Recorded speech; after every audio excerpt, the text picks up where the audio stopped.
Hi everyone. Today we are going to understand about a UPSC mains paper 1, that is a essay paper. So U P S ಸಿಯ ಮೊದಲನೇ paper ಎಸ್ಸೆಯ syllabus ಏನಿದೆ ಅಥವಾ essay ಬಗ್ಗೆ ಏನು ಬರಿಬೇಕು, ಎಷ್ಟು marks ಇದೆ ಅನ್ನೋದನ್ನ ಈ ವಿಡಿಯೋದಲ್ಲಿ ಎಕ್ಸ್ಪ್ಲೈನ್ ಮಾಡ್ತಾ ಇದ್ದೀನಿ. ಆ್ಯಂಡ್ ವಿಡಿಯೋನ ಹೋಗೋದಕ್ಕಿಂತ ಮುಂಚೆ ಯಾರಾದರೂ ಹೊಸಬ್ರಾಗಿದ್ದರೆ ಸಬ್ಸ್ಕ್ರೈಬ್ ಬಟನ್ನ ಕ್ಲಿಕ್ ಮಾಡಿ, ಪಕ್ಕದಲ್ಲಿರೋ ಬೆಲ್ ಐಕಾನ್ನ ಕ್ಲಿಕ್ ಮಾಡಿ.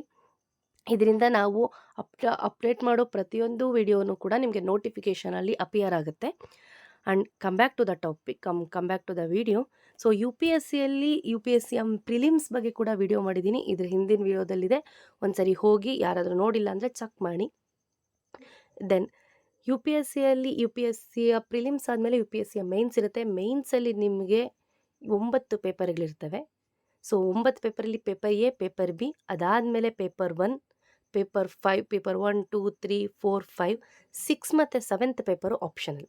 ಸೊ ಇವತ್ತು ನಾನು ಎಕ್ಸ್ಪ್ಲೈನ್ ಮಾಡ್ತಿರೋದು ಪೇಪರ್ 1, ಅದು ಎಸ್ಸೆ ಪೇಪರ್. ಸೊ ಈ ಪೇಪರಲ್ಲಿ ನಮಗೆ ಈ ಪೇಪರ್ನ ಪ್ರತಿಯೊಂದು ಪೇಪರ್ನ ನೀವು 250 ಮಾರ್ಕ್ಸ್ಗೆ ಬರೆಯೋದು. ಸೊ ಈ ಒಂದು ಎಸ್ಸೆ ಪೇಪರ್ನ 250 ಮಾರ್ಕ್ಸ್ ಇರುತ್ತೆ ಆ್ಯಂಡ್ 3 hours ಡ್ಯೂರೇಷನ್ ಇರುತ್ತೆ. ನೀವು ಯಾವುದಾದ್ರೂ 2 ಟಾಪಿಕ್ಕಿಗೆ ಎಸ್ಸೆನ ಬರೀಬೇಕು. ಸೊ ನಾವು ಪ್ರಿಲಿಮ್ಸಲ್ಲಿ ಏನು ಸ್ಕೋರ್ ಮಾಡಿರ್ತೀವಿ ಅದು ನಾವು ಎಂಟರ್ ಟು ದ ಮೇನ್ಸಿಗೆ ಮಾತ್ರನೇ. ಮೇನ್ಸಲ್ಲಿ ಸ್ಕೋರ್ ಮಾಡೋದು ನಮಗೆ ಎಂಡಲ್ಲಿ ಕೌಂಟ್ ಆಗುತ್ತೆ. And essay is the scoring part. So number of ಎರಡು ಎಸ್ಸೆನ ಕ್ಯಾಂಡಿಡೇಟ್ ಬರೀಲೇಬೇಕು. ಫ್ರಮ್ ಗಿವ್ ಅವ್ರ ಟಾಪಿಕ್ಸ್ ಕೊಟ್ಟಿರ್ತಾರೆ, ಆ ಟಾಪಿಕ್ಸಲ್ಲಿ ಯಾವುದಾದ್ರೂ 2 ಎಸ್ಸೆನ ಬರೀಲೇಬೇಕು. ಆ್ಯಂಡ್ ಎಸ್ಸೆಗಳಲ್ಲಿ ನೀವು ಕೋಟ್ಗಳನ್ನ ಹಾಕ್ಬೋದು, ಕೆಲವರು ಬರೆಯೋ ರೀತಿನ ಚೇಂಜ್ ಮಾಡ್ತಾರೆ, ಕೋಟ್ಗಳನ್ನ ಹಾಕ್ಬೋದು. ಮೋಸ್ಟ್ ಆಫ್ ಕೆಲವರು ಕೋಟ್ಗಳನ್ನ ಹಾಕಿ ಅಂಡರ್ಲೈನ್ ಮಾಡಿ ಅದನ್ನು. ಸೊ ರೀಸೆಂಟಾಗಿ ಅದ್ರ ಬಗ್ಗೆ ಏನೇನು ಅಪ್ಡೇಟ್ ಆಗಿದೆ, ರೀಸೆಂಟಾಗಿ ಕರೆಂಟ್ ಅಫೇರ್ಸಲ್ಲಿ ಏನೇನು ಅಪ್ಡೇಟ್ ಆಗಿದೆ, ಯಾವುದಾದ್ರೂ ಕೆಲವೊಂದು ರಿಪೋರ್ಟ್ಸ್ಗಳು ಕೊಟ್ಟಿದ್ದಾವೆ, ಆ ರಿಪೋರ್ಟ್ಸ್ನ ಅದರಲ್ಲಿ ಅಪ್ಲೈ ಮಾಡಿ. ಸೊ ಇದೆಲ್ಲವುದು ಮಾಡೋದ್ರಿಂದ ಆ ಎಸ್ಸೆಯ ವೆಯ್ಟೇಜು ಇನ್ಕ್ರೀಸ್ ಆಗುತ್ತೆ. ಆ್ಯಂಡ್ ಸ್ಟ್ರಕ್ಚರ್ ಏನಿರುತ್ತೆ ಎಸ್ಸೆ ಪೇಪರ್ದು, ಸೊ ನಾರ್ಮಲಿ ಎಸ್ಸೆ ಪೇಪರಲ್ಲಿ 2 ಸೆಕ್ಷನ್ ಇರುತ್ತೆ, section A and section B. Section ಎನಲ್ಲಿ 4 ಟಾಪಿಕ್ಸ್ ಇರುತ್ತೆ, ಸೆಕ್ಷನ್ ಬಿನಲ್ಲಿ 4 ಟಾಪಿಕ್ಸ್ ಇರುತ್ತೆ. ಮೋಸ್ಟ್ ಆಫ್ ಏನು ಮಾಡ್ತಾರೆ, ಅಲ್ಲೇ 2 ಟಾಪಿಕ್ನ ಈಸಿ ಟಾಪಿಕ್ಸ್ನ ಸೆಲೆಕ್ಟ್ ಮಾಡಿಬಿಡ್ತಾರೆ. ಅಲ್ಲ, ಸೆಕ್ಷನ್ ಎನಲ್ಲಿ 4 ಟಾಪಿಕ್ಗಳಿರುತ್ತವೆ, ಆ 4 ಟಾಪಿಕ್ಕಲ್ಲಿ ಯಾವುದಾದ್ರೂ ಒಂದು ಟಾಪಿಕನ್ನು ಮಾತ್ರ ಬರೀಬೇಕು. ಆ್ಯಂಡ್ ಸೆಕ್ಷನ್ ಬಿನಲ್ಲಿ 4 ಟಾಪಿಕ್ ಇರುತ್ತೆ, ಆ 4 ಟಾಪಿಕಲ್ಲಿ ಒಂದು ಬರೀಬೇಕು. ಒಂದೇ ಕಡೆ 2 ಬರೆದ್ರೆ 2ಕ್ಕೂ ಮಾರ್ಕ್ಸ್ ಕೊಡಲ್ಲ, ಒಂದೇ ಎಸ್ಸೆಗೆ ಮಾರ್ಕ್ಸ್ ಕೊಡ್ತಾರೆ. ಸೆಕ್ಷನ್ ಎ ಮತ್ತು ಸೆಕ್ಷನ್ ಬಿ ಎರಡರಲ್ಲೂ ಕೂಡ ಒಂದು ಟಾಪಿಕನ್ನು ತೊಗೊಳ್ಬೇಕು ಈಚ್ ಸೆಕ್ಷನಿಂದ. ಮೋಸ್ಟ್ ಆಫ್ ಈ ಎರಡೂ ಕಡೆನೂ ಟಾಪಿಕ್ಗಳು ಯಾವುದು ಇನ್ಕ್ಲೂಡ್ ಆಗಿರ್ತವೆ ಅಂದರೆ philosophical, social, political, economic, environmental, ಈ ಇಶ್ಯೂಗಳ ಬಗ್ಗೆ ಮೇಯ್ನ್ಲಿ ಕರೆಂಟ್ ಅಫೇರ್ಸಲ್ಲಿ ಬರುವಂಥ ಇಶ್ಯೂಗಳನ್ನೇ ಬೇಸಿಸ್ ಮಾಡಿ ಎಸ್ಸೆಗಳನ್ನು ಕೇಳೋ ಚಾನ್ಸಸ್ ಇರುತ್ತೆ. ಸೊ ನಾರ್ಮಲಿ ಇದು ನಮಗೆ ಗೊತ್ತು, ಎಸ್ಸೆನ ನಾವು ತುಂಬ ಚಿಕ್ಕ ವಯಸ್ಸಿಂದ ಬರ್ಕೊಂಡು ಬಂದಿದ್ದೀವಿ. Essay should be structured, logical and balanced. And ಯಾವ್ಯಾವ ಥರ ಎಸ್ಸೆಗಳನ್ನು ಕೇಳ್ಬೋದು, ಯಾವ ಥರ ಬೇಕಾದರೂ ಯು ಪಿ ಎಸ್ ಸಿ ಕಮಿಷನ್ಗೆ ಆಪ್ಷನ್ ಇದೆ, ಕೇಳ್ಬೋದು. ಇದು ಇಷ್ಟು ವರ್ಷದಲ್ಲಿ ಕೇಳಿರೋ ರೀತಿಯಲ್ಲಿ ಯಾವ್ಯಾವ ಟೈಪಲ್ಲಿ ಕೇಳ್ಬೋದು ಅನ್ನೋ ಬೇಸಿಸಲ್ಲಿ ಅಪ್ಲೈ ಮಾಡಿದ್ದೀನಿ. Philosophical essay like abstract concepts, quotes and ideals. For example, reality is an illusion, ಇದು ಒಂದು ಫಿಲಾಸಫಿಕಲ್ ಟಾಪಿಕ್. ಈ ಟಾಪಿಕ್ ಮೇಲೆ ಎಸ್ಸೆ ಬರೀಬೇಕು. ಅವಾಗ ನಾವೇನು ಮಾಡ್ತೀವಿ, ಕೆಲವು ಕೋಟ್ಸ್ಗಳನ್ನ ಜಾಸ್ತಿ ಅಪ್ಲೈ ಮಾಡ್ತೀವಿ ಆ್ಯಂಡ್ ಐಡಿಯಾಸ್ನ ಅಪ್ಲೈ ಮಾಡ್ತೀವಿ. ರಿಯಾಲಿಟಿ ಇಲ್ಯೂಷನ್ ಹೇಗಾಗುತ್ತೆ, ಅದ್ರ ಬಗ್ಗೆ ಏನು, ಅದರಿಂದ ಆಚೆ ಬರೋಕ್ಕೆ ಏನು ತೊಗೋತೀವಿ, ಈ ಥರ. ಆಮೇಲೆ ಕೆಲವು ಫೇಮಸ್ ಪೋಯೆಟ್ಸ್ಗಳು ಅಥವಾ ಫೇಮಸ್ ಪರ್ಸನ್ಸ್ಗಳು ಅದ್ರ ಬಗ್ಗೆ ಕೋಟ್ ಏನು ಹೇಳಿದ್ದಾರೆ, ಇವುಗಳನ್ನ ಎಕ್ಸ್ಪ್ಲೈನ್ ಮಾಡ್ತೀವಿ. ಇವುಗಳನ್ನ ಫಿಲಾಸಫಿಕಲ್ ಟಾಪಿಕ್ಸ್ಗಳಲ್ಲಿ ಹಾಕೋದ್ರಿಂದ ವೆಯ್ಟೇಜ್ ಜಾಸ್ತಿ ಆಗುತ್ತೆ. And current affairs and social issues, most of women empowerment, education, health care, ಇದ್ರ ಬೇಸಿಸ್ ಮೇಲೆ. For example, nowadays education in India ಅಥವಾ health system in India, health system in world wide, how is the women empowerment according to the recent report. ಈ ಥರ current ಅಫೇರ್ಸ್ನ ಕ್ವಶನ್ಸ್ನ ಕೇಳ್ಬೋದು, ಅಥವಾ social issues ಕ್ವಶನ್ಸ್ನ. So ಇಂಥ ಟಾಪಿಕಲ್ಲಿ most of ರಿಪೋರ್ಟ್ಗಳನ್ನ apply ಮಾಡಿದ್ರೆ, ಅಥವಾ ರೀಸೆಂಟಾಗಿ ಯಾವುದೋ ಒಂದು ಕರೆಂಟ್ ಅಫೇರ್ಸ್ ನ್ಯೂಸ್ ಬಂದಿರುತ್ತೆ, ಈಗ ಎಜುಕೇಷನ್ ಮೇಲೆ ಎಜುಕೇಷನ್ ಕೇಳಿದರೆ, education is most important weapon, ಇಲ್ಲಿಸ್ಟ್ರೇಟ್ ಅಂತ ಕೇಳಿದರೆ, ಅಥವಾ ಎಕ್ಸ್ಪ್ಲೈನ್ ಅಂತ ಕೇಳಿದರೆ, ಅಥವಾ ಜಸ್ಟಿಫೈ ಅಂತ ಕೇಳಿದ್ದಾರೆ ಅಂತಾಗ, ಆ ಒಂದು ಟಾಪಿಕ್ ಮೇಲೆ ಎಜುಕೇಷನ್ ಈಸ್ ಸ್ಟ್ರಾಂಗೆಸ್ಟ್ ವೆಪನ್ ಅಥವಾ ಗ್ರೇಟೆಸ್ಟ್ ವೆಪನ್ ಅಂತ ಕೊಟ್ಟಿದ್ದಾರೆ ಅಂದಾಗ, ನೀವು ಕೋಟ್ಸ್ ಫಸ್ಟು ಒಂದೆರಡು ಸಾಲ ಎಜುಕೇಷನ್ ಬಗ್ಗೆ ಕೋಟ್ಗಳನ್ನ ಬರೀತೀರಾ. And at the same point recent current affairs ಯಾವುದಾದ್ರೂ ಎಜುಕೇಷನ್ ಬಗ್ಗೆ ಬಂದಿದೆಯಾ ಥಿಂಕ್ ಮಾಡಿ. ಎಲ್ಲೋ ಯಾವುದೋ ಇಂಡಿಯಾದಲ್ಲಿ ಎಲ್ಲೋ ಯಾವುದೋ ಒಂದು ಊರಲ್ಲೋ ಅಥವಾ ವಿಲೇಜಲ್ಲೋ ಯಾವುದೋ ಒಂದು ಸ್ಟೇಟಲ್ಲಿ ಎಜುಕೇಷನ್ ಬಗ್ಗೆ ಇಶ್ಯೂಸ್ ಆಗಿರುತ್ತೆ, ಅಥವಾ ಯಾವುದೋ ಒಂದು ಸ್ಕೂಲುಗಳು ಪ್ರಾಬ್ಲಮ್ ಆಗಿರುತ್ತೆ, ಅಥವಾ ಸ್ಕೂಲಲ್ಲಿ ಏನೋ ಎಜುಕೇಷನ್ ಬಗ್ಗೆ ಜಾಸ್ತಿ ದುಡ್ಡು ತೊಗೋತಿದ್ದಾರೆ ಅಂತನೋ, ಅಥವಾ ಸ್ಕೂಲ್ಗಳ ಸಂಖ್ಯೆ ಕಮ್ಮಿ ಆಗ್ತಿದೆ ಅಂತನೋ, ಅಥವಾ ಸ್ಕೂಲ್ಗಳಲ್ಲಿ ಗೌರ್ಮೆಂಟ್ ಸ್ಕೂಲ್ಗಳು ಸಂಖ್ಯೆ ಕಮ್ಮಿ ಆಗ್ತಿದೆ ಅಂತನೋ, ಈ ಥರ ಯಾವುದೋ ಒಂದು ಹೈಲೈಟೆಡ್ ಕರೆಂಟ್ ಅಫೇರ್ ಬಂದಿರುತ್ತೆ. ಅದನ್ನು ಸ್ವಲ್ಪ ಥಿಂಕ್ ಮಾಡಿ ಅದನ್ನು ಅಪ್ಲೈ ಮಾಡಿ. ವಿತ್ ಡೇಟು ಅಥವಾ ವಿತ್ ರಿಪೋರ್ಟ್ ಅಪ್ಲೈ ಮಾಡಿದ್ರೆ ತುಂಬಾ ವೆಯ್ಟೇಜ್ ಬರುತ್ತೆ. ಸೊ ಮೋಸ್ಟ್ ಆಫ್ ಕರೆಂಟ್ ಅಫೇರ್ಸನ್ನ ನಾನು ಓದಿ ಅಂತ ಹೇಳೋದು ಅದೇ ರೀಸನ್ಗೆ. ಕರೆಂಟ್ ಅಫೇರ್ಸಲ್ಲಿ ತುಂಬ ಟಾಪಿಕ್ಗಳು ಇನ್ಕ್ಲೂಡ್ ಆಗಿರುತ್ತೆ. And next political and economic issues, governance, democracy, reforms. So governance ಬಗ್ಗೆ, ಡೆಮೋಕ್ರಸಿ ಬಗ್ಗೆ ಫಾರ್ ಎಕ್ಸಾಂಪಲ್ ರೀಸೆಂಟಾಗಿ ಇವರು ನಿರ್ಮಲಾ ಸೀತಾರಾಮನ್ ಅವರು ಪಾಪ್ಕಾರ್ನ್ ಮೇಲೆ GST ತೊಗೊಂಡು ಬಂದರು. ಸೊ ಯಾಕೆ ತೊಗೊಂಡು ಬಂದರು, ಹೇಗೆ ತೊಗೊಂಡು ಬಂದರು? ಸೊ ಅವ್ರ ಕ್ವೆಶನ್, ಪಾಪ್ಕಾರ್ನ್ ಕಟ್ಟ GST, this is one line. ಈ ಒಂದು ಟಾಪಿಕ್ ಮೇಲೆ ನೀವು ಎಸ್ಸೆ ಬರೀಬೇಕು, ಅಥವಾ GST ಅನ್ನೋ ಒಂದು ಗೂಡ್ ಸರ್ವಿಸ್ ಟ್ಯಾಕ್ಸ್ ಮೇಲೆ ನೀವು ಒಂದು ಎಸ್ಸೆ ಬರೀಬೇಕು ಅಂತ ಅವ್ರು ಕೊಟ್ಟಿದ್ದಾರೆ ಅಂದಾಗ ನೀವು GST ಹೆಂಗೆ ಬಂತು ಏನು ಎಲ್ಲ ಬರೀತೀರಾ. And at the same point current affair ಪಾಯಿಂಟ್ನು ಇದಕ್ಕೆ ಅಪ್ಲೈ ಮಾಡಿ. ಅಥವಾ ರೀಸೆಂಟಾಗಿ ಯಾವುದೋ ಒಂದು ಅಮೆಂಡ್ಮೆಂಟ್ ಮಾಡಿದ್ದಾರೆ, ಯಾವುದೋ ಒಂದು ಆರ್ಟಿಕಲ್ನಾಗೆ ಒಂದು ಎಕ್ಸ್ಟ್ರಾ ಪಾಯಿಂಟನ್ನು ಆ್ಯಡ್ ಮಾಡಿದ್ದಾರೆ, ಈ ಥರ ರಿಫಾರ್ಮ್ಸ್ಗಳನ್ನ ಚೇಂಜ್ ಮಾಡಿರ್ಬೋದು. ಅಥವಾ ಯಾವುದೋ ಒಂದು ರಿಪೋರ್ಟ್, ಫಾರ್ ಎಕ್ಸಾಂಪಲ್ ಗಾಡ್ಗೀಳ್ ವರದಿ, ಈ ಥರ ಯಾವುದೋ ಒಂದು ರಿಪೋರ್ಟ್ ಕೊಟ್ಟಿದ್ದಾರೆ, ಕಸ್ತೂರಿ ರಂಗನ್ ವರದಿ ವೆಸ್ಟರ್ನ್ ಘಾಟ್ಸ್ ಮೇಲೆ, ಈ ಥರ ಯಾವುದೋ ಒಂದು ವರದಿ ಕೊಟ್ಟಿದ್ದಾರೆ. ಆ ವರದಿ ಬೇಸಿಸ್ ಮೇಲೆ ಗೌರ್ಮೆಂಟ್ ಒಂದು ರಿಫಾರ್ಮ್ ಮಾಡ್ತಾ ಇದೆ. ಈ ಥರದ ಟಾಪಿಕ್ಸ್ಗಳು ನಮಗೆ ಎಸ್ಸೆಯಲ್ಲಿ ಕೇಳೋ ಚಾನ್ಸಸ್ ಇರುತ್ತೆ. ಆ್ಯಂಡ್ ಎನ್ವಿರಾನ್ಮೆಂಟಲ್ ಎಥಿಕ್ಸ್ ತುಂಬ ಜನ ನೆಗ್ಲೆಕ್ಟ್ ಮಾಡೋ ಪಾಯಿಂಟು, ಬಟ್ ಮೋಸ್ಟ್ UPSCನವ್ರು ಇಷ್ಟಪಡೋ point. Sustainable development and moral dilemmas. ಈ ಎನ್ವಿರಾನ್ಮೆಂಟಲ್ಲಿ for example Western Ghats are in danger, ಇದು ಒಂದು ಲೈನ್ ನಿಮಗೆ ಕೊಟ್ಟಿದ್ದಾರೆ. ಸೊ ನೀವು ಎಸ್ಸೆ ಬರೀಬೇಕು. ಸೊ ನೀವು ಎಲ್ಲಿಂದನಾದರೂ ತೊಗೊಳ್ಳಿ, ವೆಸ್ಟರ್ನ್ ಘಾಟ್ಸ್ನ ಹಿಸ್ಟ್ರಿ ಬ್ಯಾಕ್ಗ್ರೌಂಡ್ ಏನು ಎಲ್ಲವುದು ಬರೀ. ಅಟ್ ದ ಸೇಮ್ ಪಾಯಿಂಟ್ ಅದ್ರ ಬೇಸಸ್ ಮೇಲೆ ಯಾವ್ಯಾವ ರಿಪೋರ್ಟ್ಸ್ಗಳು ಕೊಟ್ಟಿದ್ದಾರೆ, ಅಥವಾ ಅದ್ರ ವೆಸ್ಟರ್ನ್ ಘಾಟ್ಸಲ್ಲಿ ಏನೇನು ಪ್ರಾಬ್ಲಮ್ ಆಗ್ತಾ ಇವೆ, ಏನೇನು ಸಸ್ಟೈನಬಲ್ ಡೆವಲಪ್ಮೆಂಟ್ ಆಗ್ತಾಯಿದೆ, at the same point government ಏನೇನು ಆ್ಯಕ್ಷನ್ ತೊಗೋತಾ ಇದೆ, ಸೊ ಅದನ್ನು ವೆಸ್ಟರ್ನ್ ಘಾಟ್ಸ್ನ ಕಾಪಾಡೋದಕ್ಕೋಸ್ಕರ ಈ ಥರದ ಒಂದು ಪಾಯಿಂಟ್ಸ್ನ ಆ್ಯಡ್ ಮಾಡಬೇಕು for essay. Weightage should be increase in these points. And the moral dilemmas, for example ಇವತ್ತಿನ ಜನ್ರೇಷನಲ್ಲಿ ಮೊಬೈಲ್ದು ಜಾಸ್ತಿ ಅಟ್ರಾಕ್ಷನ್ ಆಗ್ತಾಯಿದೆ. For example mobile attraction high in the school students, ಯಾಕೆ ಏನು? ಸೊ ಇವತ್ತಿನ ಜನ್ರೇಷನ್ನು ಎಲ್ಲವುದು ಅದಕ್ಕೆ ರೀಸನ್ನು. ಆ್ಯಂಡ್ ಇವತ್ತಿನ ಬೆಳವಣಿಗೆ ಕೂಡ ರೀಸನ್ನು. ಕೊರೋನಾ ಬಂತು, ಮೋಸ್ಟ್ ಆಫ್ ಆನ್ಲೈನ್ ಮೇಲೆ ಡಿಪೆಂಡ್ ಆದ್ವಿ, ಅದು ಕಂಟಿನ್ಯೂ ಆಗ್ತಾಯಿದೆ. ಈ ಥರ ಡೈಲಮಾಸ್ ಆಗಿರ್ಬೋದು. ಅಥವಾ ಇವತ್ತಿನ Young generation should be confused, ಈ ಥರ ಸ್ಟೆಗ್ಲೆಂಟ್ ಕೊಟ್ಟಿರ್ಬೋದು. ಅಥವಾ the most Young generation should move out from the marriage, ಈ ಥರ ಯಾಕೆ ಮೋರಲ್ ಡೈಲಮೋಸ್ಗಳಿರ್ಬೋದು. ಈ ಥರ ಒಂದು ಟಾಪಿಕ್ಸ್ಗಳು ಕೊಟ್ಟು ಎಥಿಕ್ಸ್ ಮೇಲೆ ಡಿಪೆಂಡ್ ಆಗಿರುತ್ತೆ, ಎಥಿಕ್ಸ್ ಮೇಲೆ ಕೊಡ್ತಾರೆ. ಅಂಥ ಪಾಯಿಂಟಲ್ಲಿ ನೀವೇನು ಮಾಡಬೇಕು, ಕೆಲವೊಂದು ಎಮೋಷ್ನಲ್ ಘಟನೆಗಳನ್ನು ಹಾಕಬೇಕು. ಈ ಥರ ಆಗಿತ್ತು, ಈ ಥರ. ಆಮೇಲೆ ರೀಸೆಂಟಾಗಿ ಯಾವುದೋ ಒಂದು ವರದಿ, ಯಾವುದೋ ಒಂದು ಸ್ಕೀಮ್ ಅಪ್ಲೈ ಮಾಡಿರ್ತಾರೆ ಮಕ್ಕಳಿಗೆ ಆನ್ಲೈನ್ ಬಿಡಿಸ್ಬೇಕು ಅನ್ನೋ ರೀಸನ್ಗೆ, ಅಥವಾ ಬೇರೆ ಯಾವುದೋ ದೇಶದಲ್ಲಿ ಆನ್ಲೈನನ್ನು ಇನ್ಮೇಲೆ ಆನ್ಲೈನ್ ಯೂಸ್ ಮಾಡಬಾರ್ದು ಅಂತ ಬ್ಯಾನ್ ಮಾಡಿರ್ತಾರೆ. ಈ ಥರದ್ದು ಏನೋ ಒಂದು ನಡೆದಿರುತ್ತೆ, ಅದನ್ನು ಅಲ್ಲಿ ಅಪ್ಲೈ ಮಾಡಿ. ನ್ಯಾಷನಲ್ ವಿಷಯ ಸಿಗಲಿಲ್ಲ ಅಂದರೆ ಇಂಟರ್ನ್ಯಾಷನಲ್ ವಿಷಯನಾದರೂ ಸರಿ ಅಪ್ಲೈ ಮಾಡಿ. ಆವಾಗಷ್ಟೇ ನಮಗೆ ಆ ಒಂದು ಇಡೀ ಒಂದು ಎಸ್ಸೆಗೆ ವೆಯ್ಟೇಜ್ ಸಿಗುತ್ತೆ. ಆ್ಯಂಡ್ ಈ ಒಂದು ಒಳ್ಳೆ ಎಸ್ಸೆ ಬರೆಯೋದಕ್ಕೋಸ್ಕರ ಒಂದಷ್ಟು ಕೀ ಸ್ಕಿಲ್ಸ್ಗಳನ್ನ ಕೊಟ್ಟಿದ್ದೀನಿ. ಮೋಸ್ಟ್ ಯೂಸ್ ಮಾಡೋದ್ರಿಂದ ಯೂಸ್ ಆಗುತ್ತೆ. Understand the topic clearly. First ಕೊಟ್ಟಿರೋ ಟಾಪಿಕ್ಕನ್ನು ಅವರು ಯಾವ ಆ್ಯಂಗಲಲ್ಲಿ ಕೊಟ್ಟಿದ್ದಾರೆ ಅದನ್ನು ಅರ್ಥ ಮಾಡ್ಕೊಳ್ಳಿ. ಯಾವ ಇಂಟೆನ್ಷನಲ್ಲಿ ಕೊಟ್ಟಿದ್ದಾರೆ, ಅವ್ರು ಆ್ಯಕ್ಚುಲಿ ಏನನ್ನ ಎಕ್ಸ್ಪೆಕ್ಟ್ ಮಾಡ್ತಾ ಇದ್ದಾರೆ ಅದನ್ನು ತಿಳ್ಕೊಳ್ಳಿ. ಆ್ಯಂಡ್ ದೆನ್ ಸ್ಟಾರ್ಟ್ ಮಾಡಿ. ಇಡೀ ಒಂದು ಎಸ್ಸೆಯಲ್ಲಿ ನೀವು ಬರೆಯೋದಿಷ್ಟೇ, ಇಂಟ್ರಡಕ್ಷನು, ಬಾಡಿ, ಕನ್ಕ್ಲೂಷನ್. ಬಟ್ ಏನೇನು ಹಾಕ್ತೀರಾ ಇಟ್ ಮ್ಯಾಟರ್ಸ್. ಎಸ್ಸೆಯನ್ನು ಕ್ಲೀನಾಗಿ ಸ್ಟ್ರಕ್ಚರ್ ಮಾಡಿ. ಫಸ್ಟ್ ಪಾಯಿಂಟನ್ನು ಇಂಟ್ರಡಕ್ಷನ್ ಬರೀತೀರಾ, ಆಮೇಲೆ ಬಾಡಿ ಬರೀತೀರಾ, lastly conclusion. Introduction conclusion most of ಒಂದೇ ಪ್ಯಾರಾದಲ್ಲಿರೋ ಥರ ನೋಡ್ಕೊಳ್ಳಿ. ಬಾಡಿ ಬೇಕಾದ್ರೆ 2-3 ಪ್ಯಾರಾ ಇದ್ದರೂ ಪ್ರಾಬ್ಲಮ್ ಇಲ್ಲ.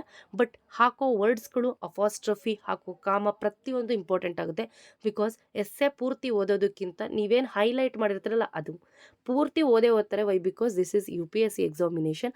ಬಟ್ ನಮ್ಮ ಒಂದು ಎಸ್ಸೆಗೆ ವೆಯ್ಟ್ ಬರಬೇಕು, ವೆಯ್ಟೇಜ್ ಆ್ಯಡಪ್ ಆಗಬೇಕು ಅಂತಂದರೆ ಬಾಡಿಯಲ್ಲಿ ಇಂಟ್ರಡಕ್ಷನ್ನಲ್ಲಿ ಕ್ರಿಸ್ಪಾಗಿ ಟಾಪಿಕ್ಕನ್ನು ಎಕ್ಸ್ಪ್ಲೈನ್ ಮಾಡಿ. ವಿಚ್ ಮೀನ್ಸ್ ಪೂರ್ತಿ ಎಸ್ಸೆಯಲ್ಲಿ ನಾವೇನು ಹೇಳಕ್ಕೆ ಹೋಗ್ತಾ ಇದ್ದೀವಿ ಅದನ್ನು ನಾವು ಇಂಟ್ರೊಡಕ್ಷನಲ್ಲಿ ಕ್ರಿಸ್ಪಾಗಿ ಹೇಳಬೇಕು. ಆ್ಯಂಡ್ ಬಾಡಿಯಲ್ಲಿ ಅದ್ರ ಬಗ್ಗೆ ಡೀಟೇಲ್ ಎಕ್ಸ್ಪ್ಲನೇಷನ್ ಕೊಟ್ಟಿರ್ತೀವಿ. ಆ್ಯಂಡ್ ಕನ್ಕ್ಲೂಷನಲ್ಲಿ ಲೈಕ್ ಈ ಥರ ಇಶ್ಯೂಸ್ ಆಗ್ತಾಯಿದೆ. ಫಾರ್ ಎಕ್ಸಾಂಪಲ್ ವಿಮೆನ್ ಮೇಲೆ ವಿಮೆನ್ ಎಂಪವರ್ಮೆಂಟ್ ಸರಿಯಾಗಿ ಆಗ್ತಾಯಿಲ್ಲ, ಅಥವಾ ವಿಮೆನ್ ಎಂಪವರ್ಮೆಂಟ್ ಕ್ಲೀನಾಗಿ ಆಗ್ತಾ ಇಲ್ಲ, ವಿಮೆನ್ಗೆ ರೈಟ್ ಸಿಗ್ತಾ ಇಲ್ಲ, ವಿಮೆನ್ಸ್ಗೆ ಅಧಿಕಾರ ಸಿಗ್ತಾ ಇಲ್ಲ ಅಂತ ಯಾವುದಾದ್ರೂ ನಮಗೆ ಎಸ್ಸೆ ಕೊಟ್ಟಿದ್ದಾರೆ ಅಂತಂದರೆ women empowerment is not sustain ಅಂತ ಕೊಟ್ಟಿದ್ದಾರೆ. ಸೊ ಅವಾಗ ಇಂಟ್ರೊಡಕ್ಷನ್ ಏನು ಹೇಳ್ತೀವಿ, ಸೊ ಹೌದು ವಿಮೆನ್ಸ್ಗೆ ಸಿಗ್ತಾ ಇಲ್ಲ, ಸೊ ಈ ಈ ಈ ಒಂದು ಚಿಕ್ಕ ಚಿಕ್ಕ ಪಾಯಿಂಟ್ಸ್ಗಳನ್ನ ಅಪ್ಲೈ ಮಾಡಿ, ಈ ಥರ ಪಾಯಿಂಟಲ್ಲಿ ಸಿಗ್ತಾ ಇಲ್ಲ, ಈ ಥರ ಒಂದು ಚಿಕ್ಕ ಚಿಕ್ಕ ರೀಸನ್ಸ್ಗಳನ್ನ ಸಿಗ್ತಾ ಇಲ್ಲ, ಈ ಥರ ನಾವು ವಿಮೆನ್ಸ್ ತುಂಬ ಇಂಪಾರ್ಟೆಂಟ್ ಇದ್ದರೂ ಕೂಡ ಅವ್ರಿಗೆ ಈ ಥರ ರೈಟ್ಸ್ಗಳು ಸಿಗ್ತಾ ಇಲ್ಲ, ದಟ್ ಈಸ್ ಇಂಟ್ರೊಡಕ್ಷನ್ ಪಾರ್ಟ್. ಆಮೇಲೆ ಬಾಡಿಗೆ ಬನ್ನಿ, ಬಾಡಿಯಲ್ಲಿ ಕಂಪ್ಲೀಟ್ ಡೀಟೇಲಾಗಿ ಎಕ್ಸ್ಪ್ಲೈನ್ ಮಾಡಿ, ಹೌದು ವಿಮೆನ್ಸ್ಗೆ ಸರಿ ಈ ಕೆಲವು ಕಡೆ ಸಿಗ್ತಾ ಇದೆ, ಕೆಲವು ಕಡೆ ಸಿಗ್ತಾ ಇಲ್ಲ. ಅಟ್ ದ ಸೇಮ್ ಪಾಯಿಂಟ್ ಕೆಲವೊಂದು ಪೋರ್ಷನ್ಸ್ನ ಅಪ್ಡೇಟ್ ಮಾಡಿ, ಪಂಚಾಯತ್ ರಾಜ್ ಎಲೆಕ್ಷನಲ್ಲಿ, ಜಿಲ್ಲಾ ಎಲೆಕ್ಷನಲ್ಲಿ ಅಥವಾ ಪಾರ್ಲಿಮೆಂಟಲ್ಲಿ ಕೂಡ 33% ವಿಮೆನ್ಸ್ಗೆ ಅಂತ ಇಟ್ಟಿದ್ದಾರೆ. ಅದು ಅಪ್ಲೈ ಆಗ್ತಿದೆಯಲ್ವ ಸೆಕೆಂಡ್ರಿ, ಬಟ್ ಇಟ್ಟಿದ್ದಾರೆ. ಮತ್ತು ಕೆಲವು Indira Gandhi, the one and only women prime minister, Sushma Swaraj, ಈ ಥರ ಕೆಲವೊಂದು ವಿಮೆನ್ಸ್ನ ಹೈಲೈಟ್ ಮಾಡಿ ಅವ್ರಗಳ ಬಗ್ಗೆ ಸ್ವಲ್ಪನಾದರೂ ಇನ್ಫಾರ್ಮೇಷನ್ ಬರೀರಿ. ಆ್ಯಂಡ್ ಸ್ವಲ್ಪ ಹಿಸ್ಟ್ರಿಗೆ ಹೋಗಿ ವಿಮೆನ್ಸ್ದು ಏನೇನು ಕಿತ್ತೂರು ರಾಣಿ ಚೆನ್ನಮ್ಮ, ಝಾನ್ಸಿ, ಒನಕೆ ಓಬವ್ವ, ಈ ಥರ ಕೆಲವೊಬ್ಬರು ಹಿಸ್ಟಾರಿಕಲ್ ಪಿಕ್ನ ಅಪ್ಲೈ ಮಾಡಿ. ಸೊ ಆ ಥರ ಇಲ್ಲದೆ ಗೌರ್ಮೆಂಟ್ ಕೂಡ ಆಮೇಲೆ ಕೆಲವೊಂದು ವಿಮೆನ್ ಸ್ಕೀಮ್ ಮಾಡಿದ್ದಾರೆ, ಗೌರ್ಮೆಂಟಿಂದ ವಿಮೆನ್ ಸ್ಕೀಮ್ಗಳಾಗಿದ್ದಾವೆ, ಸ್ಕೀಮಿಗೆ ಬನ್ನಿ. ಇಫ್ ನಿಮಗೆ ಇನ್ನು ಇಂಟ್ರೆಸ್ಟ್ ಇದೆ ಅನ್ನೋದಾದರೆ ಈ ರೀಸೆಂಟಾಗಿ ಕೇಸ್ಗಳಾಗಿದ್ದಾವೆ, ಯಾವುದಾದ್ರೂ ಕೇಸ್ನೂ ಕೂಡ ಇನ್ ಡೀಟೇಲ್ ಬರೀಬೋದು. ಬಟ್ ಮೋಸ್ಟ್ ಆಫ್ ಬೇಡ ನೆಗೆಟಿವ್ ಪಾಯಿಂಟ್ ಅಂತ. ಬಟ್ ಓಕೆ, ಇಶ್ಯೂಸ್ ಬಾಡಿಯಲ್ಲಿ ನೀವು in detail with report, with ಏನೇನು ಬಂದಿದೆ ಕರೆಂಟ್ ಅಫೇರ್ಸಲ್ಲಿ ರೀಸೆಂಟಾಗಿ ಯಾವುದೋ ಒಂದು ರಾಜ್ಯ ವಿಮೆನ್ಸ್ಗೆ ಜಾಸ್ತಿ ಪಾವರ್ಟಿ ಕೊಟ್ಟಿರ್ಬೋದು, ವಿಮೆನ್ಸ್ಗೆ ಜಾಸ್ತಿ ರೈಟ್ಸ್ ಕೊಟ್ಟಿದೆ, ಈ ಥರ ಯಾವುದಾದ್ರೂ ಬಂದಿರ್ಬೋದು. ಇನ್ನು ಕೆಲವೊಂದು ಜಿಲ್ಲೆಯಲ್ಲಿ, ಈವನ್ ಕರ್ನಾಟಕದಲ್ಲೇ ಕೆಲವೊಂದು ಜಿಲ್ಲೆಯಲ್ಲಿ ವಿಮೆನ್ಸು ಜಿಲ್ಲಾ ಪಂಚಾಯತಿ ಎಲೆಕ್ಷನಿಗೆ ನಿಲ್ತಿದ್ದಾರೆ, ಬಟ್ ಅಧಿಕಾರ ಮಾತ್ರ ಅವರ ಅಪ್ಪನೋ ಅಣ್ಣನೋ ಗಂಡನೋ ಮಾಡ್ತಾ ಇದ್ದಾರೆ. ಸೊ ಈ ಥರ ಒಂದು ಕೇಸ್ ಆಗಿತ್ತು ರೀಸೆಂಟಾಗಿ. ಸೊ ಆ ಥರದ್ದಿರ್ಬೋದು. ಈ ಥರ ಈ ನಿಮ್ಮ ಬಾಡಿ ಆಫ್ ದ ಲೆಟರ್ನ ಕಂಪ್ಲೀಟ್ ಡೀಟೇಲ್ ಆಗಿ ಬರೀರಿ. ಆ್ಯಂಡ್ ಅಟ್ ಲಾಸ್ಟ್ ಕನ್ಕ್ಲೂಷನ್ನ ಫಿಲ್ ಮಾಡಿ, ಲೈಕ್ ಹೌದು ವಿಮೆನ್ಸ್ಗೆ ಈ ಥರ ಆಗ್ತಿದೆ, ಬಟ್ ಈ ಥರ ಗೌರ್ನಮೆಂಟ್ ಈ ಥರ ಮಾಡೋದ್ರಿಂದ, ವಿಮೆನ್ಸೇ ಅವರೇ ಧೈರ್ಯ ತೊಗೊಳ್ಳೋದ್ರಿಂದ, ಈ ಎಲ್ಲದರಿಂದ ನಾವು ವಿಮೆನ್ ಎಂಪವರ್ಮೆಂಟ್ನ ಇಂಡಿಯಾದಲ್ಲಿ ಸಸ್ಟೈನ್ ಮಾಡ್ಬೋದು ಅಂತ ಒಂದು ಕಂಕ್ಲೂಷನ್ನ ಬರೀರಿ. ಕಂಕ್ಲೂಷನ್ನ ಬರೆದು ನಿಮ್ಮ ಎಸ್ಸೆಯನ್ನು ಕ್ಲೀನಾಗಿ ಮುಗಿಸಿ. ಹೇಳಿದ್ನಲ್ಲ, the third point, most using the examples, facts and data. ಎಕ್ಸಾಂಪಲ್ನ ಕೊಡಿ, ಫ್ಯಾಕ್ಟ್ಸ್ನ ಬರೀರಿ. ಆ್ಯಂಡ್ ನಿಮಗೆ ಡೇಟಾ ನೆನಪಿದೆ, ಕ್ಲೀನಾಗಿ ಡೇಟಾ ನೆನಪಿದೆ ಅಂತ ಡೇಟಾನೇ ಹಾಕಿ. ಈ ವರದಿಯಲ್ಲಿ ಈ ಥರ 33% ಕೊಟ್ಟಿದ್ರು, ಈ 28 ಲಕ್ಷ ಜನ ಹೆಣ್ಮಕ್ಳಿಗೆ ಈ ಥರ ಆಯಿತು, ಈ ಥರ ನಿಮಗೆ ರಿಯಲ್ ಡೇಟಾಸ್ಗಳು ನೆನಪಿದೆ, ಮೋಸ್ಟ್ ಆಫ್ ಬರೆಯೋದು ಅಭ್ಯಾಸ ಮಾಡಿಕೊಂಡ್ರೆ it's very good. And maintain the logical flow and the coherence. So ಲಾಜಿಕಲ್ಲಾಗಿ ಯೋಚನೆ ಮಾಡಿ. ಆ್ಯಂಡ್ ಇಲ್ಲಾಜಿಕಲ್, ಫಾರ್ ಎಕ್ಸಾಂಪಲ್ ಅಲ್ಲಿ ದೇವರು ಹಾಗೆ ಹೀಗೆ ಅದನ್ನೆಲ್ಲ ಬರೆಯೋದಕ್ಕೆ ಹೋಗ್ಬಿಡಿ. ಇಲ್ಲಾಜಿಕಲ್ ಥಿಂಗ್ಸ್ನ ಬರೆಯೋದಕ್ಕೆ ಹೋಗ್ಬಿಡಿ. ಮೋಸ್ಟ್ ಆಫ್ ಲಾಜಿಕಲ್ಲಾಗಿ ಥಿಂಕ್ ಮಾಡಿ, ಲಾಜಿಕಲ್ಲಾಗಿ ಆ ಟಾಪಿಕ್ನ ಬರೀರಿ. ಕೆಲವೊಂದು ಎಮೋಷ್ನಲ್ ಎಸ್ಸೆಗಳನ್ನು ಕೊಟ್ಟಿರ್ತಾರೆ, ಎಥಿಕಲ್ ಎಸ್ಸೆಗಳನ್ನು ಕೊಟ್ಟಿರ್ತಾರೆ, ನೀವು ಅದನ್ನು ಎಮೋಷ್ನಲ್ಲಾಗಿ ತಗೊಂಡು ಬರೆಯೋ ಅಂಥ ಅವಶ್ಯಕತೆ ಇಲ್ಲ. ಬಿ ಎ ಲಾಜಿಕಲ್ಲಾಗಿ ಥಿಂಕ್ ಮಾಡಿ, ಆ ಟಾಪಿಕ್ನ ಲಾಜಿಕಲ್ಲಾಗಿ ಅರ್ಥ ಮಾಡಿಕೊಂಡು ಲಾಜಿಕಲ್ಲಾಗಿ ನೀವು ಆನ್ಸರ್ನ ಬರೀತಾ ಹೋಗಿ. And balance the view point and a critical analysis. ನಿಮ್ಮ ವ್ಯೂ ಪಾಯಿಂಟ್ನ, ಅದು ಎಕ್ಸ್ಟ್ರೀಮ್ ಆಗಿರಲಿ ಅಥವಾ ಅದು ಎಥಿಕಲ್ ಆಗಿರಲಿ, ಎಮೋಷ್ನಲ್ ಆಗಿರಲಿ, ಸೋಷಿಯಲ್ ಆಗಿರಲಿ, ಅದರಿಂದ ನಿಮ್ಗೆ ಏನೇ ಫೀಲಿಂಗ್ಸ್ ಇದ್ರೂ ಪರವಾಗಿಲ್ಲ, ಆ ವ್ಯೂ ಪಾಯಿಂಟನ್ನು ಬ್ಯಾಲೆನ್ಸ್ ಮಾಡಿ ಕ್ಲೀನಾಗಿ ಅದನ್ನು ಡೆಪ್ತ್ ಪಾಯಿಂಟಲ್ಲಿ ಅನಾಲಿಸಿಸ್ ಮಾಡಿ, ಅದನ್ನು ಏನು ಬರಿಬೇಕು ಅಷ್ಟನ್ನು ಕ್ರಿಸ್ಪಾಗಿ, ಏನೇನು ಹೇಳಬೇಕು ಅಂದ್ಕೊಂಡಿದ್ರು ಅದಷ್ಟನ್ನು ಕೂಡ ಎಕ್ಸ್ಪ್ಲೈನ್ಡ್ ಆಗಿ ಬರೀರಿ. This is the better key skill of the good essay. ನೆನಪಿರಲಿ, introduction, body and conclusion. Then how do the structure. So ಈ ಹಿಂದೆ ಹೇಳಿದ್ದನ್ನೇ ಮತ್ತೆ ಹೇಳ್ತಾ ಇದ್ದೀನಿ. ಇಂಟ್ರಡಕ್ಷನಲ್ಲಿ ಏನು ಬರೀತೀರಾ, ಆ ಟಾಪಿಕ್ನ ಡಿಫೈನ್ ಮಾಡ್ತೀರಾ, ನೀವೇನು ನೆಕ್ಸ್ಟ್ ಬರೀಬೇಕು ಆ ಕಾಂಟೆಕ್ಸ್ನ ಸೆಟ್ ಮಾಡ್ತೀರಾ. ಬಾಡಿಲಿ ಏನು ಮಾಡ್ತೀರಾ, ಪ್ರೆಸೆಂಟ್ ಆರ್ಗ್ಯುಮೆಂಟ್ಸ್ ಇದ್ದರೆ ಬರೀತೀರಾ, ಎಕ್ಸಾಂಪಲ್ಸ್ ಇದ್ದರೆ ಬರೀತೀರಾ, ಕೇಸ್ ಸ್ಟಡೀಸ್ಗಳಿದ್ರೆ ಬರೀತೀರಾ, ಕೌಂಟರ್ ಪಾಯಿಂಟ್ಸ್ ಇದ್ದರೆ ಬರೀತೀರಾ, ಯಾವುದಾದ್ರೂ ಕೋಟ್ ಇದ್ದರೆ ಮೆನ್ಷನ್ ಮಾಡ್ತೀರಾ, ರಿಪೋರ್ಟ್ಸ್ಗಳಿದ್ರೆ ಬರೀತೀರಾ, ಫ್ಯಾಕ್ಟ್ಸ್ಗಳಿದ್ರೆ, ಡೇಟಾಗಳೇನು ಗೊತ್ತಿದ್ರೆ ಎಲ್ಲದನ್ನು ಮೆನ್ಷನ್ ಮಾಡ್ತೀರಾ. ಆ್ಯಂಡ್ ಅಟ್ ಲಾಸ್ಟ್ ಕನ್ಕ್ಲೂಷನಲ್ಲಿ ಏನು ಮಾಡ್ತೀರಾ, summarise with the futuristic or optimistic approach. ಅಂದರೆ ಏನು ಹೇಳಬೇಕು ಅಂದ್ಕೊಂಡಿದ್ರೆ ಅದನ್ನು ಕಂಪ್ಲೀಟಾಗಿ ಒಂದೇ ಪ್ಯಾರದಲ್ಲಿ ಕ್ರಿಸ್ಪಾಗಿ ನೀವು ಕಂಕ್ಲೂಷನ್ ಕೊಡೋ ಥರ ಕೊಡ್ತೀರ. ಸೊ ಇದರಲ್ಲಿ last point but not least, ಕೋಡ್ಸ್ನ ಯೂಸ್ ಮಾಡಿ, ಡೇಟಾನ ಯೂಸ್ ಮಾಡಿ, ಹಿಸ್ಟಾರಿಕಲ್ ರೆಫರೆನ್ಸನ್ನು ಯೂಸ್ ಮಾಡಿ, ಎಲ್ಲಿ ರಿಲೆವೆಂಟ್ ಇದೆಯೋ ಅಲ್ಲಿ ಯೂಸ್ ಮಾಡಿ. ಇರ್ರಿಲೆವೆಂಟ್ ಆಗಿ ಕೆಲವೊಮ್ಮೆ ಅವ್ರು ಕೊಟ್ಟಿರೋದು ಅವ್ರೇನೋ ಬೇರೆ ಕೊಟ್ಟಿರ್ತಾರೆ, ನಾವು ಕರೆಕ್ಟಾಗೇ ಬರೆದಿರ್ತೀವಿ, ಫ್ಯಾಕ್ಟನ್ನೇ ಬರೆದಿರ್ತೀವಿ, ಬಟ್ ಅದು ಆ ಒಂದು ಟಾಪಿಕ್ಕಿಗೆ ಇರ್ರಿಲೆವೆಂಟ್ ಆಗಿಬಿಟ್ಟಿರುತ್ತೆ. ಅಂಥವನ್ನು ಬರೆದಿರ್ತೀವಿ, ಅಂಥವನ್ನು ಬರೆಯೋಕ್ಕೆ ಹೋಗ್ಬಿಡಿ. ಯಾವುದು ರಿಲೆವೆಂಟ್ ಇದೆ ಅದನ್ನು ಮಾತ್ರ ಮೆನ್ಷನ್ ಮಾಡಿ. ಆ್ಯಂಡ್ ಎಲ್ಲೆಲ್ಲಿಂದ ನಾವು ಈ ಎಸ್ಸೆಯ ಪ್ರಿಪ್ರೇಷನ್ನ ಮಾಡ್ಬೋದು? ಮೋಸ್ಟ್ ಆಫ್ ನಿಮ್ಮ ಪ್ರಿಲಿಮ್ಸ್ ಮುಗಿದ ಮೇಲಿಂದ ಪ್ರತಿದಿನ ಎಸ್ಸೆ ಬರೆಯೋದು ಇಟ್ ಈಸ್ ವೆರಿ ಗುಡ್. ಅದು ದಿ ಬೆಸ್ಟ್ ಪ್ರಿಪ್ರೇಷನ್. ಬಟ್ ಅದರ ಸೋರ್ಸಸ್ ನಾನು ನಿಮ್ಗೆ ಹೇಳ್ತಾ ಇದ್ದೀನಿ. ನ್ಯೂಸ್ ಪೇಪರ್ಸ್, ಪ್ರಿಲಿಮ್ಸಲ್ಲಿ ವಿಡಿಯೋ ನೋಡಿದರೆ ನಾನು ಹೇಳಿದ್ದೀನಿ, ಪ್ರತಿದಿನ ನ್ಯೂಸ್ ಪೇಪರ್ಸ್ನ ಓದಿ. Whether it is the Hindu, Indian express, ಯಾವ್ದು ಬೇಕಾದ್ರೂ ಆಗಿರ್ಬೋದು. ಯೋಜನಾ ನಾನು ಕೊಟ್ಟಿರೋ ಮ್ಯಾಗ್ಝಿನ್, ನೀವು ರೆಗ್ಯುಲರಾಗಿ ಕುರುಕ್ಷೇತ್ರ, ಬೇರೆ ಯಾವುದಾದ್ರೂ ಇಂಗ್ಲೀಷ್ ಯಾವುದಾದ್ರೂ ಇದು ಮಾಡ್ತಿದ್ರು ಪರವಾಗಿಲ್ಲ, manage. Standard books, NCERT, Ramachandra, Amrit Sen, ಇವು ಯಾವುದನ್ನು ಬೇಕಾದರೂ ಓದ್ಬೋದು. ಇದನ್ನು ನೀವು ಪ್ರಿಲಿಮ್ಸ್ಗೂ ಓದಿರ್ತೀರ. ಸ್ಟಿಲ್ ಎಸ್ಸೆಗೆ ಅಂತ ಓದ್ಬೇಕಾದ್ರೆ ಕೆಲವೊಂದು ಫ್ಯಾಕ್ಟ್ಸ್ಗಳನ್ನ, ಅಲ್ಲಿ ಬರೀ ಪಾಯಿಂಟ್ಸ್ನ ಅನಲೈಸ್ ಮಾಡಿರ್ತಾರೆ, ಫ್ಯಾಕ್ಟ್ಸ್ನು ಸ್ವಲ್ಪ ಬ್ಯಾಕ್ ಗ್ರೌಂಡ್ ಸ್ಟೋರಿನೂ ಕೂಡ ತಿಳ್ಕೊಳ್ಳಿ. Government reports and data, NITI Aayog, economic survey. So ಇವ್ರುಗಳು ಎಕನಾಮಿಕ್ ಸರ್ವೆನಲ್ಲಿ ಏನೋ ಇನ್ಕ್ರೀಸ್ ಮಾಡಿದ್ದು, ಕೊಟ್ಟಿದ್ದು, ಬಡ್ಜೆಟನ್ನು ನೋಡಿದ್ದು ಅವೆಲ್ಲವುದು. And the most important point, previous year essay papers. So previous ಇಯರಲ್ಲಿ ಯಾವ್ಯಾವ ಎಸ್ಸೆಯ ಟಾಪಿಕ್ಸ್ಗಳನ್ನ ಕೊಟ್ಟಿದ್ದಾರೆ ನೋಡಿ. ಯಾವ ಎಸ್ಸೆನೂ ಮತ್ತೆ ರಿಪೀಟ್ ಆಗಲ್ಲ, ಬಟ್ ಆ ಎಸ್ಸೆಗೆ ಪ್ರಾಕ್ಟೀಸ್ ಮಾಡೋದ್ರಿಂದ ನಮಗೆ ಬೇರೆ ಎಸ್ಸೆ, ಈಗ ಯಾವುದೋ ಬೇರೆ ಟಾಪಿಕ್ಗಳನ್ನು ತೊಗೊಳೋದು ಬಿಟ್ಟು ಇದೇ ಟಾಪಿಕ್ ಕೊಟ್ಟರೆ ಹೂನೋಸ್ ಅದೇ ರಿಲೆವೆಂಟಾಗಿ ಮತ್ತೆ ನಿಮಗೆ ಟಾಪಿಕ್ ಕೊಡ್ಬೋದು. ಆ್ಯಂಡ್ ಮೋಸ್ಟ್ ಕಾಮನ್ ನಾವು ಈ ಒಂದು ಎಸ್ಸೆ ಬರಿಬೇಕಾದ್ರೆ ಮೋಸ್ಟ್ ಕಾಮನ್ ಮಿಸ್ಟೇಕ್ ಮಾಡೋದೇನಪ್ಪ ಅಂದರೆ ಕ್ಲಾರಿಟಿ ಕೊಡಲ್ಲ. ಅವ್ರು ಏನೋ ಕೇಳಿರ್ತಾರೆ, ನಾವೇನೋ ಕ್ಲಾರಿಟಿ ಕೊಟ್ಟಿರ್ತೀವಿ. And too many arguments without depth. ಈ ಸುಮ್ಮನೆ ಮೇಲ್ಮೇಲೆ ಹೇಳ್ಕೊಂಡು ಮುಂದೆ ಹೋಗಿರ್ತೀವಿ, ಒಂದೇ ಟಾಪಿಕಲ್ಲಿ ಡೆಪ್ತ್ ಹೋಗಿರಲ್ಲ. ಫಾರ್ ಎಕ್ಸಾಂಪಲ್, ಅಲ್ಲಿ GST ಇನ್ಕ್ರೀಸ್ ಆಯಿತು, ಇಲ್ಲಿ GST ಇನ್ಕ್ರೀಸ್ ಆಯಿತು, ಆ ಟಾಪಿಕ್ ಮೇಲೆ ಇನ್ಕ್ರೀಸ್, ಆ ಒಂದು ವಸ್ತು ಮೇಲೆ, ಆ ಆಬ್ಜೆಕ್ಟ್ ಮೇಲೆ ಇನ್ಕ್ರೀಸ್ ಆಯಿತು ಹೇಳ್ತೀವಿ. ಬಟ್ ಆ್ಯಕ್ಚುಲಿ GST ಏನು, ಅದ್ರ ಹೆಂಗೆ ವರ್ಕ್ ಆಗುತ್ತೆ, ಇದನ್ನು ಒಂದು ಡೆಪ್ತಲ್ಲಿ ನಾವು ಹೋಗಿರಲ್ಲ. Using informal and casual language. So ಆ ಒಂದು ಸೆಂಟೆನ್ಸ್ಗೆ ಆ ಒಂದು ಅವಶ್ಯಕತೆ ಇರಲ್ಲ, ಅಥವಾ ಸುಮ್ಮನೆ ನಾರ್ಮಲಾಗಿ ನಾವು ಮಾತಾಡೋ ಕಮ್ಯುನಿಕೇಷನ್ ಲ್ಯಾಂಗ್ವೇಜನ್ನು ಯೂಸ್ ಮಾಡಿಬಿಡೋದು, ಇನ್ಫಾರ್ಮಲ್ ಆಗಿ ಯೂಸ್ ಮಾಡಿಬಿಡೋದು. UPSC ಅವರು ಇಂಗ್ಲೀಷ್ಗೆ ಅಂತ ಒಂದು ಪೇಪರ್ ಇಟ್ಟಿದ್ದಾರೆ ಅಂತಂದರೆ ಅರ್ಥ ಮಾಡ್ಕೊಳ್ಳಿ, ಇಂಗ್ಲೀಷ್ಗೆ ಅವರು ತುಂಬ ಪ್ರಿಫರೆನ್ಸ್ ಕೊಡ್ತಾರೆ. So the language communication is very much important. Because UPSC clear ಮಾಡಿದವರು ತುಂಬ ಒಳ್ಳೊಳ್ಳೆ ಜಾಸ್ತಿ ಹೈಯೆಸ್ಟ್ ಪೋಸ್ಟ್ಗಳಿಗೆ ಹೋಗುವಂಥವ್ರು. So communication is very much important. So casual ಲ್ಯಾಂಗ್ವೇಜನ್ನು ಯೂಸ್ ಮಾಡಿಬಿಡಿ, ಕ್ಲೀನ್ ಆಗಿರೋ ಲ್ಯಾಂಗ್ವೇಜ್ನ ಯೂಸ್ ಮಾಡಿ. Not supporting claims with examples. Like ಎಕ್ಸಾಂಪಲ್ಸ್ನ ಕೊಡ್ತೀವಿ, ಬಟ್ ಆದರೆ ಅದಕ್ಕೆ ಇರ್ರಿಲಿವೆಂಟಾಗಿ ಕೊಡ್ತೀವಿ, ಸಪೋರ್ಟ್ ಮಾಡಲ್ಲ ಅದಕ್ಕೆ ಆ ಟಾಪಿಕ್ಕಿಗೆ. So ignore the conclusion or weak ending. ಇದು ಮೋಸ್ಟ್ ಕಾಮನ್ ಮಿಸ್ಟೇಕ್. ಎಲ್ಲ ಚೆನ್ನಾಗಿ ಬರೆದಿರ್ತೀವಿ, ಬಟ್ ಕನ್ಕ್ಲೂಷನ್ ಕ್ಲೀನಾಗಿ ಕೊಡಲ್ಲ. ಆ್ಯಕ್ಚುಲಿ ನಾವೇ ಮೇಲುಗಡೆ ಎಷ್ಟೋ ಕ್ವಶನ್ಸ್ನ ಅರೈಸ್ ಮಾಡಿರ್ತೀವಿ, ಬಟ್ ಆದರೆ ನಾವು ಕೆಳಗಡೆ ಕನ್ಕ್ಲೂಷನಲ್ಲಿ ಅದಕ್ಕೆ ಸೊಲ್ಯೂಷನ್ ಕೊಡಲ್ಲ. ಸುಮ್ಮನೆ ಏನೋ ದಿಸ್ ಈಸ್ ಲೈಕ್ ದಟ್ ಅಂತ ಬರೆದ್ಬಿಟ್ಟು ಸುಮ್ಮನೆ ಬಂದುಬಿಡ್ತೀವಿ. ಸೊ ಇದು ಮೋಸ್ಟ್ ಕಾಮನ್ ಮಿಸ್ಟೇಕ್. ಇದನ್ನು ಅಬ್ಸರ್ವ್ ಮಾಡಿ ಬರಿಬೇಕಾದ್ರೆ. ಆ್ಯಂಡ್ ಹೇಗೆ ಪ್ರಾಕ್ಟೀಸ್ ಮಾಡೋದು, ಹೇಗೆ ಸ್ಟ್ರಾಟಜಿಗಳನ್ನು ಪ್ರಾಕ್ಟೀಸ್ ಮಾಡೋದು. ಸೊ ನಾನು ನಿಮ್ಗೆ ಹೇಳಿದ್ರೆ right at least 1 essay per week ಅಂದರೆ ಪರ್ ಡೇ ಬರೀರಿ. ನಿಮಗೆ ಅಷ್ಟು ಕಷ್ಟ ಆಗ್ತಿದೆ, ವರ್ಕಿಂಗಲ್ಲಿದ್ದೀವಿ ಅಂದರೆ ಪರ್ ವೀಕ್, ಬಟ್ ಸ್ವಲ್ಪ ಮುಂಚೆಯಿಂದ ಪ್ರಾಕ್ಟೀಸ್ ಮಾಡಿ. Practice structuring essay before writing. So ಬರೆಯೋದಕ್ಕೆ ಮುಂಚೆ ಸ್ಟ್ರಕ್ಚರ್ ಆಗಲೇ ಹೇಳಿದ್ನಲ್ಲ, introduction, body and that last conclusion. ಈ ಒಂದು ಸ್ಟ್ರಕ್ಚರ್ನ ನೀಟಾಗಿ ಫಾಲೋ ಮಾಡಿ.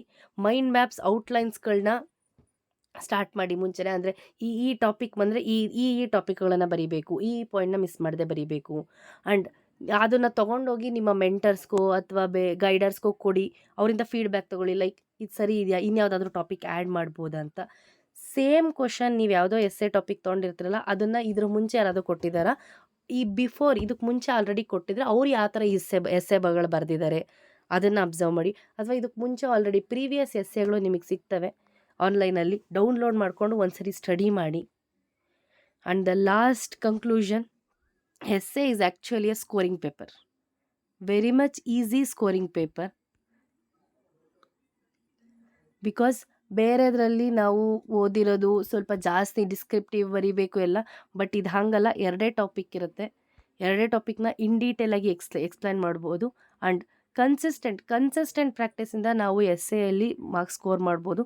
This is purely for scoring papers. Even Kannada paper A paper ಬಿಗಿಂತ ಇದೇ ನಮ್ಮ ಸ್ಕೋರಿಂಗ್ ಪೇಪರು. ಔಟ್ ಆಫ್ 250 ತೊಗೊಳ್ಬೋದು. And read widely and think critically about the issues. ಈ ಪಾಯಿಂಟನ್ನು ನಾನು ಯಾಕೆ ಹಾಕಿದ್ದೀನಿ ಅಂದರೆ, ಇದನ್ನು ನಾವು ಬೇರೆ ಸಬ್ಜೆಕ್ಟಲ್ಲಿ ಮಾಡಿರ್ತೀವಿ ಆಲ್ರೆಡಿ. ಬಿಕಾಸ್ ನಮಗೆ ಇಲ್ಲಿ ಬೇರೆ ಸಬ್ಜೆಕ್ಟಲ್ಲಿ ಇಲ್ಲದೇ ಇರೋ ಟಾಪಿಕ್ಕನ್ನು ನಮಗೆ ಎಸ್ಸೆನಲ್ಲಿ ಕೊಡಲ್ಲ.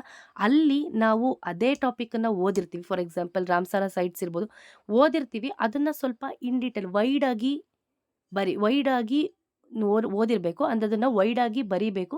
ಸ್ವಲ್ಪ ಅದನ್ನು ಏನೇನು ಸಮಸ್ಯೆ ಆಗಿದೆ ಅಂತ ಕ್ರಿಟಿಕಲಾಗಿ ಥಿಂಕ್ ಮಾಡಬೇಕು ಅಷ್ಟೇ ಆ ಇಶ್ಯೂ ಬಗ್ಗೆ.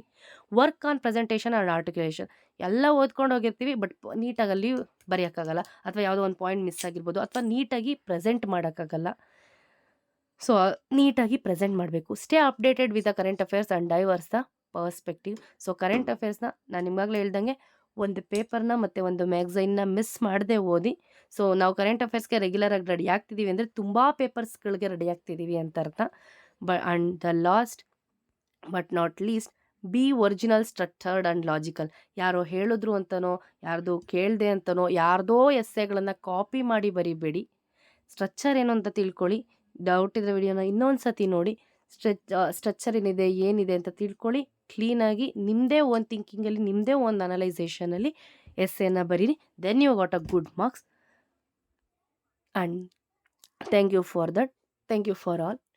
ಆ್ಯಂಡ್ ಅಟ್ ಲಾಸ್ಟ್, ಯಾರಾದರೂ ಈ ವಿಡಿಯೋನ ಹೊಸದಾಗಿ ನೋಡ್ತಿದ್ರೆ, ಫಸ್ಟ್ ಟೈಮ್ ನೋಡ್ತಾ ಇದ್ದರೆ, ಕೆಳಗಿರುವಂತಹ ಚಾನಲ್ ಪಕ್ಕದಲ್ಲಿರುವಂತಹ ಸಬ್ಸ್ಕ್ರೈಬ್ ಬಟನ್ನ ಆನ್ ಮಾಡಿ. ಆ್ಯಂಡ್ ಪಕ್ಕದಲ್ಲಿರೋ ಬೆಲ್ ಐಕಾನ್ನ ಕ್ಲಿಕ್ ಮಾಡಿ. ಸೊ ಇದರಿಂದ ನಾವು ಅಪ್ಡೇಟ್ ಮಾಡೋ ವಿಡಿಯೋ ನಿಮಗೆ ಫಸ್ಟ್ ಅಪಿಯರ್ ಆಗುತ್ತೆ ನೋಟಿಫಿಕೇಷನಲ್ಲಿ. Thank you. ಸಪೋರ್ಟ್.